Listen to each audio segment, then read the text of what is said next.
धन्यवाद अध्यक्ष महोदय, आपने मुझे बोलने का मौका दिया। आज बहुत शेर बोले जा रहे थे सदन में, तो मैं भी एक शेर से शुरू करना चाहती हूँ कि तेरा इंतजार करेंगे हम, चाहे जमाने लग जाए, या तो तू आ जाए या हम ही ठिकाने लग जाए। तो सर, ये शेर मुझे अच्छे दिन की याद दिलाता है, वो दिन के जिसका वादा था, इस सरकार के नेकी का जो इरादा था, जो इरादे 2014 में काफी बुलंद थे, पर 2024 के आते आते इनके नीतियों में कुछ थोड़े बहुत घमंड थे, जिस घमंड के चलते पूर्व में नोटबंदी और लॉकडाउन जैसी घटनाएं घटी और जिसके वजह से 700 से ऊपर किसानों की मौत हुई, और जिसके चलते मणिपुर पर प्रेसिडेंट्स रूल तो लागू किया गया, लेकिन बस यही बोलना था कि 22 महीने लग गए और कई लोगों की जानें चली गई। सर, मैंने आगे भी ये चर्चा की थी कि if president's rule was the only solution, why was it not imposed months ago when people were dying? जब हजारों की तादाद में लोग बेघर हो रहे थे, चारों तरफ आग जल रही थी, जब महिलाओं को विवस्त्र करके रास्ते पर घसीटा जा रहा था, जब सिर्फ भारत नहीं बल्कि पूरे विश्व मणिपुर की चर्चा और निंदा दोनों कर रही थी, तब आप कहां थे? Sir, this delay in imposing president's rule proves that the BJP leadership neither had the will nor the competence to handle the Manipur crisis, and the administration watched quietly as ethnic tensions spiraled out of control. Sir, मैं ज्यादा detail में नहीं जाऊंगी क्योंकि हमने चर्चा पहले भी की है, और आज लगभग 2:15 को हम मणिपुर पे आलोचना कर रहे हैं। इतना इंपॉर्टेंस अगर पहले दिया होता तो शायद इसकी नौबत ही नहीं आती। So this is what I think. पर सर, ये शर्मिंदगी की बात है कि आज भारत के एक राज्य में प्रेसिडेंट्स रूल है। ये भी शर्मिंदगी की बात है कि 140 करोड़ की आबादी में 80 करोड़ को मुफ्त में राशन दिया जाता है। आज सर, लाखों नौजवान हैं जो बेकार बैठे हैं। 1 से 2% ऐसे लोग हैं जो सिर्फ टैक्स पेएबल के क्राइटेरिया में आते हैं, और बीजेपी है जो सब चंगासी का कुर्ता पजामा पहन के घूमते रहते हैं। ये दिखाने के लिए अच्छी बात है, लेकिन ग्राउंड रियलिटी कुछ अलग ही है।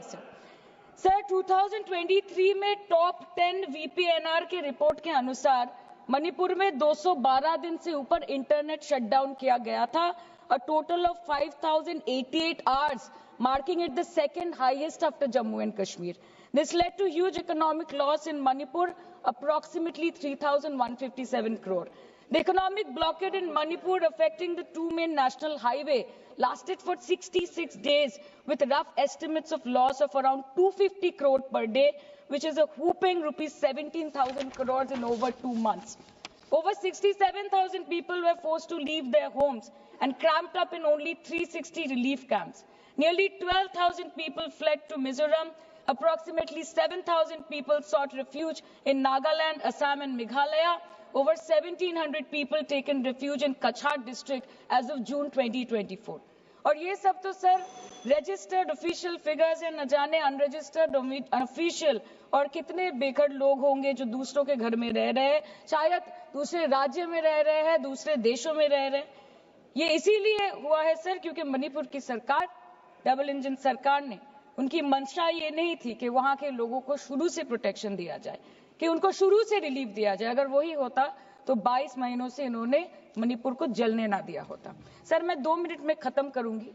You want to move the resolution, of course we have to be with that. लेकिन 1 अप्रैल 2025, मतलब एक दिन पहले से, मिनिस्ट्री ऑफ होम अफेयर्स ने armed forces special powers act को 6 महीनों का एक्सटेंशन देके मणिपुर, अरुणाचल प्रदेश और नागालैंड में इफेक्टिव कर दिया है। इससे समझ आता है that law and order in Manipur has seriously deteriorated. आज भी बीरेंद्र सिंह जी बीजेपी वाले बोल रहे थे कि 1960 से हजारों रिफ्यूजीज मणिपुर में घुस के बैठे हैं। 2001 का सेंसस रिव्यू करना है और डिलिमिटेशन से पहले एनआरसी लाना है। मतलब आपको कुछ सुधारना नहीं है, आपको बस और बिगाड़ना है। जिस तरह असम में एनआरसी के नाम पे इस सरकार ने 1500 करोड़ से ऊपर फूंक दी और करीबन 19 लाख लोगों को अस्तित्व संकट में डाल दिया। अब वही हरकत दोबारा दोहराना चाहते हैं मणिपुर के लोगों के साथ। अध्यक्ष महोदय, मैं अंत में बस इतना कहना चाहती हूँ मणिपुर के भाई और बहनों की तरफ से कि जिंदगी यूं भी गुजारी जा रही है जैसे कोई जंग हारी जा रही है। जिस जगह पहले के जख्मों के निशान हैं, फिर वही पर चोट मारी जा रही है, फिर वही पर चोट मारी जा रही है।